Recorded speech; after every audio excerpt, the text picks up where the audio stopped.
Hello hello. तो कैसे हो? उम्मीद हो सब अच्छे से पढ़ाई कर रहे होगे और अच्छे से होगे।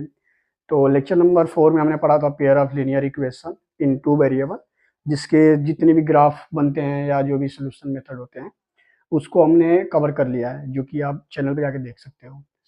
तो ग्राफिकल मेथड के बाद आता है हमारा एल्जेब्रिक मेथड। तो इस वीडियो में हम बात करेंगे एल्जेब्रिक मेथड। तो एल्जेब्रिक मेथड अब पढ़ते क्यों हैं? एल्जेब्रिक मेथड क्या होता है? बहुत फास्ट मेथड है जो कि सॉल्यूशन प्रोवाइड कर देता है। ग्राफिकल मेथड क्या होता है? काफ़ी लेंदी प्रोसेस है, उसमें ग्राफ्स बनाने पड़ते हैं, पॉइंट फाइंड आउट करने पड़ते हैं, और कभी कभी इनक्यूरेसी भी आ जाती है, पॉइंट फाइंड आउट करते हैं और काफ़ी लंबा टाइम लग जाता है। तो एल्जेब्रिक मेथड क्या होता है, इस चीज़ को हम इस वीडियो में बहुत अच्छे से सीखेंगे। और क्लास 10th का है तो इसमें केवल हम दो चीज़ें सीखेंगे, जो कि अलजेब्रिक मेथड में दो चीज़ आएगी। फर्स्ट क्या आएगा अपना? Substitution method. सब्स्टिट्यूशन मेथड, इसका मीनिंग बताऊंगा, कैसे सॉल्व करते हैं, सारी चीज़ें बताऊंगा। और सेकंड हम पढ़ेंगे elimination method. Elimination elimination method, ठीक है। तो इस दो चीज को हम पढ़ेंगे। हमने पिछली वीडियो में हमने सारी चीजें सीख लिया कि पेयर क्या होता है, लीनियर इक्वेशन क्या होता है, linear equation in two variable क्या होता है, pair of linear equation in two variable क्या होता है। तो आप यदि वो नहीं देखे हो तो आप देख सकते हो उसको। बहरहाल बात करते हैं इस वीडियो में सब्स्टिट्यूशन मेथड की। तो इस वीडियो में हम बेहतरीन तरीके से सीखेंगे सब्स्टिट्यूशन मेथड। तो डायरेक्ट इसको एक एग्जांपल से समझते हैं क्या होता है सब्स्टिट्यूशन मेथड। तो एक एग्जांपल हम लेते हैं, example 1, 7x minus 15y equal to 2। और दूसरा इक्वेशन है हमारा x plus 2y equal to 3। अब देखिए सब्स्टिट्यूशन मेथड में होता क्या है कि जब भी हम सॉल्व करते हैं तो किसी एक वेरिएबल में दूसरा वेरिएबल को रिप्रेजेंट करते हैं। समझ में आई बात? नहीं समझ में आई? बताता हूँ। जैसे देखिए, या तो इक्वेशन 1 को आप ले लीजिए या तो इक्वेशन 2 को ले लीजिए। इसमें से किसी एक को आप क्या कर दीजिए, सब्स्टिट्यूट कर दीजिए दूसरे वाले इक्वेशन में। मतलब क्या कर रहा है सब्स्टिट्यूशन? मतलब होता ही है विस्थापन विधि। मतलब किसी दूसरे इक्वेशन को फर्स्ट वाले इक्वेशन में पुट करके उसका मान प्राप्त करना। अब देखिए यहाँ पर दो वेरिएबल दिख रहे हैं, तो आपको क्या करना है, इसको एक वेरिएबल में कन्वर्ट करना है। अब एक वेरिएबल में कैसे कन्वर्ट होगा? जो आपको लगे अच्छा उसको पहले लिख लीजिए। जैसे मान लीजिए मैं इसको लिख देता हूँ, ठीक है, या इसको लिख लेता हूँ, ये आप लिख लीजिएगा क्योंकि ये इजी है, ठीक है। आप यह लिख लीजिएगा, आप यह लिख लीजिएगा, मैं ये लिख देता हूँ। 7x minus 15y equal to 2। अब इसको क्या करना है, एक वेरिएबल में कन्वर्ट करना है। मतलब इधर LHS की इक्वल टू एक वेरिएबल और RHS में एक वेरिएबल। तो 7x equal to further solve करेंगे तो क्या होगा 15y। इसके बाद क्या हुआ, x इक्वल टू कितना हो जाएगा 2 प्लस 15y अपॉन में 7। ये हमारा आ गया इक्वेशन नंबर 3।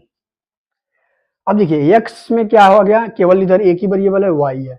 अब क्या करेंगे, इक्वेशन नंबर फर्स्ट 2 में, इक्वेशन नंबर 2 में 3 का मान पुट कर देंगे, इक्वेशन नंबर 3 पुट कर देंगे। तो इक्वेशन नंबर 2 क्या है, x plus 2y equal to 3। ये हमारा इक्वेशन नंबर 2 है। तो x के जगह पर हम यह रख देंगे, तो 2 प्लस 15y अपॉन में 7 प्लस 2y इक्वल टू 3। अब देखिए आप देख रहे हैं कि अब इसमें क्या हो गया, वेरिएबल सेम हो गया, मतलब एक ही वेरिएबल है। तो इसको सॉल्व करना और इजी है। तो इसको लिखते हैं 2 प्लस 15y और क्रॉस मल्टीप्लाई कर लेंगे। तो क्रॉस नहीं मतलब एलसीएम लेके सॉल्व करेंगे इसको। तो क्या हो जाएगा 14y इक्वल टू, और 7 को इधर क्रॉस मल्टीप्लाई कर देंगे तो 21 हो जाएगा। या एक स्टेप और लिख लेते हैं, जब हमने एलसीएम सॉल्व किया इसको तो ये आया। अब इसको जब सॉल्व करेंगे तो 2 प्लस 15 और 14 कितनी हो जाएगी 29, यानी कि 29y equal to cross multiply कर देंगे 21 हो जाएगा। अब 29y इक्वल टू 21 माइनस 2 हो जाएगा। इसको सॉल्व करेंगे कितना हो जाएगा 19, और ये 29y हो जाएगा। y इक्वल टू कितना हो जाएगा 19 बट्टा में 29। यह हमारा कितना किसका मान आ गया, y का मान आ गया। अब इस y का मान जब आ गया तो हम इक्वेशन नंबर 3 इनपुट कर देंगे, इक्वेशन नंबर 3 से, from equation number 3 x equal to 2 plus 15y upon में 7। अब इसको ऐसे भी लिख सकते हैं 2 प्लस 15 इंटू 29 बट्टा में 29 अपॉन में 7। अब इसको हम सॉल्व कर लेंगे, कितना आएगा 2/7 प्लस इसको हम मल्टीप्लाई कर लेंगे 19।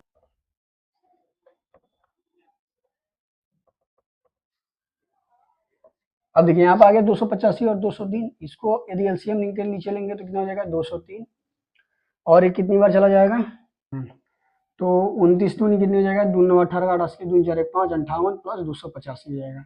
इसको सॉल्व करेंगे कितना हो जाएगा 58 प्लस 285 अपान में 203, तो कितना हो जाएगा 8 5 13 3 80 काटे 9 5 14 84 2 1 3 बटा में 203, तो यह हमारा कितना हो जाएगा 343 बटा में 203, यह कितना का मान हो गया, एक्स का मान हो गया। तो यह हमारा जो था यह सब्स्टिट्यूशन मेथड था, ठीक है। अब इसी क्वेश्चन को हम विलोपन विधि से सॉल्व करते हैं और सेम आपका आंसर मैच करेगा। अब देखिए हमने सब्स्टिट्यूशन मेथड को सीख लिया, सब्स्टिट्यूशन मेथड का जो भी आंसर आया है, यदि हम सेम क्वेश्चन को एलिमिनेशन मेथड से सॉल्व करें तो हमारे पास आंसर सेम आएगा, ठीक है। सब्स्टिट्यूशन में क्या होता है, थोड़ा सा 1-2 स्टेप बढ़ जाता है कैलकुलेशन का, एलिमिनेशन में वो 2-3 स्टेप कम हो जाते हैं। तो मतलब एलिमिनेशन मेथड क्या होता है, काफी फास्ट होता है, बट इसको प्रैक्टिस की जरूरत पड़ती है। अब देखिए 2 इक्वेशन है हमारे पास, तो इसमें हमको किसी एक को एलिमिनेट करना है। यदि हम एक्स वाले को एलिमिनेट करें तो वाई वाला बचेगा, यदि वाई वाले को एलिमिनेट करेंगे तो एक्स वाला बचेगा। अब देखिए हम एक्स वाले का इजी है एलिमिनेट करना, क्योंकि 7x है तो हमें इसी को 7x बनाना होगा, तो इजीली एलिमिनेट हो जाएगा। तो हम क्या करेंगे, मल्टीप्लाई करेंगे, यानी कि इसमें 1 से मल्टीप्लाई करेंगे, इसमें 7 से मल्टीप्लाई करेंगे, तो लिखेंगे 7 multiply with equation number 2 and 1 multiply with equation number 1। अब जब हम 1 से मल्टीप्लाई करेंगे तो सेम ही रह जाएगा, यानी कि 7x minus 15y equal to 2, ये हमारा क्या बन जाएगा, इक्वेशन 1 ही है। और 7 में मल्टीप्लाई करेंगे, सारे टर्म में मल्टीप्लाई करेंगे 7 से, तो 7 में जब x से मल्टीप्लाई करेंगे तो 7x हो जाएगा, प्लस जो भी हमारे इक्वेशन के साइन होंगे वो चेंज नहीं होंगे, यदि यहाँ चेंज नहीं होगा तो यहाँ भी चेंज नहीं होगा। और 7 और 2y में मल्टीप्लाई करेंगे तो कितना हो जाएगा 14y इक्वल टू 7 में 3 का मल्टीप्लाई करेंगे कितना हो जाएगा 21, ये हमारा इक्वेशन नंबर 2 है। अब देखिए ये दोनों सेम दिख रहे हैं, 7x और 7x, तो हम क्या करेंगे, सब्ट्रैक्ट कर देंगे, सब्ट्रैक्ट यानी कि घटा देंगे, सब्ट्रैक्ट इक्वेशन 1 इक्वेशन 2, मतलब एक में 2 से घटा देंगे। तो जब इसको हम घटाएंगे तो यहाँ पर प्लस है तो यह माइनस बन जाएगा, यह प्लस है तो माइनस बन जाएगा, यह प्लस है तो माइनस बन जाएगा। अब देखिए 7 में से 7 एक जाएगा तो यह कट जाएगा, 15 और 14 माइनस में दोनों तो जुड़ जाएंगे, यानी 9 29 हो जाएगा y।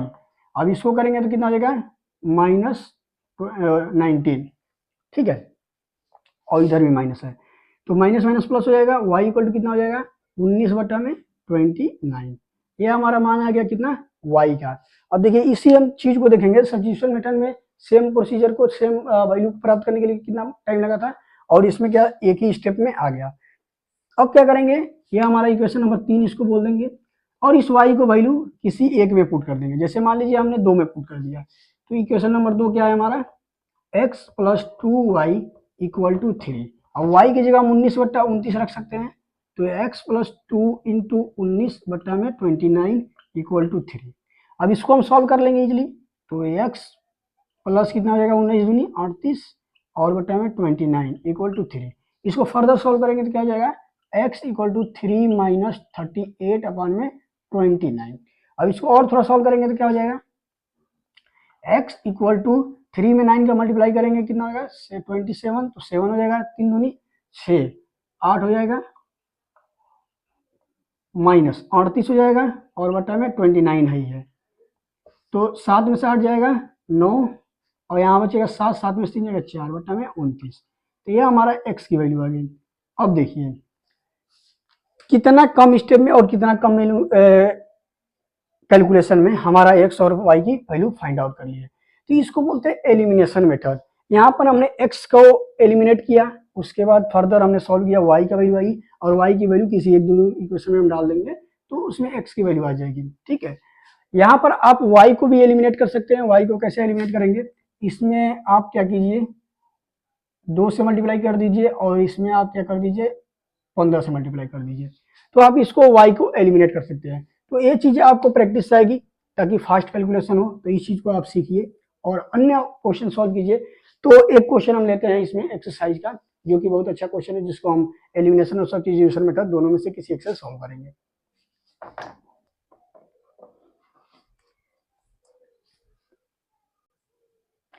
अब देखिए इस क्वेश्चन में क्वेश्चन में क्या कर रहा है, हम क्वेश्चन को सॉल्व करेंगे पेयर ऑफ लीनियर इक्वेशन के माध्यम से। तो देखिए क्वेश्चन क्या कर रहा है, पहले क्वेश्चन समझते हैं। क्वेश्चन कर रहा है कि the difference between two number is 26 and one number is 3 times two other, find the number. तो नंबर फाइंड आउट करना है, कितने नंबर फाइंड आउट करने हैं, 2 नंबर फाइंड आउट करने हैं। तो पहले हम एज्यूम करेंगे कि वो नंबर है क्या चीज, तो लिखेंगे let first number is x और सेकेंड नंबर y। अब हमने देख लिया, मान लिया कि x और y हमारा एक दो नंबर है। अब क्वेश्चन पढ़ेंगे क्या कर रहा है। फर्स्ट कंडीशन क्या कर रहा है हमारा कि डिफरेंस बिटवीन टू नंबर, मतलब इन दोनों का अंतर क्या है, 26 है। मतलब x minus y equal to 26। आप y माइनस एक्स नहीं कर सकते हैं, उसके हिसाब से वो आंसर आएगा। तो x minus y equal to 26, ये हमारा फर्स्ट कंडीशन कर रहा है, इसको हम इक्वेशन नंबर 1 बोल देंगे। आगे थोड़ा और बढ़ेंगे, आगे क्या करेंगे, one number 3 times two other कह रहा है कि इसमें से एक जो नंबर है वह दूसरे वाले के 3 गुना है। तो सेकेंड कंडीशन से हमें क्या ऑब्जर्वेशन मिल रहा है, जब इसको हम पढ़ेंगे और समझेंगे, तो कह रहा है कि पहला जो नंबर है हमारा वह दूसरे नंबर का 3 गुना है। मतलब पहला दूसरे का 3 गुना है, तो मतलब इसमें 3 मल्टीप्लाई करेंगे तो यह वाला हमारा नंबर आएगा। या x इक्वल टू वाई लिखे तो पहला वाला नंबर दूसरे का 3 गुना है, तो इसमें हम 3 से भाग दे देंगे तो इसके इक्वल हो जाएगा। तो दोनों तरीका है, आप किसी से भी सॉल्व कर सकते हैं। ये आपके दिमाग के ऊपर है कि आप कैसा क्लिक कर रहे हैं, ठीक है। अभी इक्वेशन 1 और 2 को हम सॉल्व करेंगे, ठीक है। तो देखिए एलिमिनेशन मेथड से भी सॉल्व करेंगे, सब्स्टिट्यूशन मेथड से भी सॉल्व करेंगे। यदि इसको हम लिख लेते हैं x इक्वल टू 3y, तो सब्स्टिट्यूशन मेथड से कितना सॉल्व करेंगे, सब्स्टिट्यूशन तो इक्वेशन नंबर 2 से x का मान है हम 1 में पुट कर देंगे, तो x minus y equal to 26 और x इक्वल टू कितना है 3y है, तो 3y यहाँ रख देंगे, y यहाँ रख देंगे 26। y कितना हो जाएगा 2y इक्वल टू 26, तो y कितना हो जाएगा 13, 26 में 2 से भाग दे देंगे तो 13 हो जाएगा। और y इक्वल टू 13 आ गया, तो यहाँ पर हम पुट कर देंगे, तो x equal to 3y equal to 3 into 13, तो 13 39 यानी कि 39। x की वैल्यू कितनी आ गई, 39 आ गई। तो मतलब हमारा फर्स्ट नंबर क्या है 13 है, सॉरी फर्स्ट नंबर क्या है 39 है, जो कि x है, और y हमारा क्या है 13 है। अब बात इस सेम क्वेश्चन को हम एलिमिनेशन मेथड से सॉल्व करते हैं, तो हमारे पास आंसर सेम आएगा। फर्स्ट इक्वेशन क्या है x minus y equal to 26 और दूसरा इक्वेशन क्या है x minus 3y equal to 0। इसको हम एक तरफ बुला लेंगे वेरिएबल्स को और नंबर को एक तरफ, ठीक है। x माइनस 3 इधर आएगा तो यहाँ पर 0 केवल बचेगा, ठीक है। अब देखिए x इसमें सेम है, तो इसको हम माइनस कर देंगे, माइनस करेंगे तो ये प्लस था तो माइनस हो जाएगा, ये माइनस है तो ये प्लस हो जाएगा, ये प्लस है तो ये माइनस हो जाएगा, ये वाला हमारा कैंसिल हो जाएगा। इसमें से क्या हो जाएगा 2y, इसको सॉल्व करेंगे तो 26, y इक्वल टू कितना हो जाएगा 13, और किसी एक इक्वेशन में हम y का मान पुट कर देंगे तो x आ जाएगा। जैसे हम पहले वाले में पुट कर लेते हैं x minus y equal to 26, y equal to 13 रख देते हैं, x माइनस 13 इक्वल टू 26, तो x इक्वल टू कितना हो जाएगा 26 प्लस 13 कितना हो जाएगा 39। तो आप देख सकते हैं, तो एलिमिनेशन से मेथड से आपको जो मेथड अच्छा लगे और जो मेथड आपको इजी लग रहा है उस मेथड से आप क्वेश्चन को सॉल्व कर सकते हैं। इंपॉर्टेंट क्या है कि जो हमारे पास क्वेश्चन दिया रहेगा उस क्वेश्चन से इक्वेशन को बनाना है। हमने क्या बनाया x minus y 26 x equal to 3y, यह इक्वेशन बन जाएगा, आप किसी मेथड से सॉल्व कर सकते हैं। तो उम्मीद है वीडियो आपको अच्छा लगा होगा और सब्स्टिट्यूशन मेथड और एलिमिनेशन मेथड आपको समझ में आया होगा। तो इतने से आपको सारे एनसीईआरटी सवाल लग सकते हैं, अन्य दूसरे बुक में भी सवाल लग जाएंगे। तो pair of linear equation in two variable यहाँ पर समाप्त होता है। नेक्स्ट वीडियो में हम नया चैप्टर लेकर पढ़ेंगे। तो उम्मीद है वीडियो पसंद आया हो, वीडियो को लाइक कर दिए, चैनल को सब्सक्राइब कर दिया और अपने दोस्तों में शेयर कर दीजिए, क्योंकि इस वीडियो में आप कंप्लीट इन्फॉर्मेशन मिलेगी इस चैनल पे।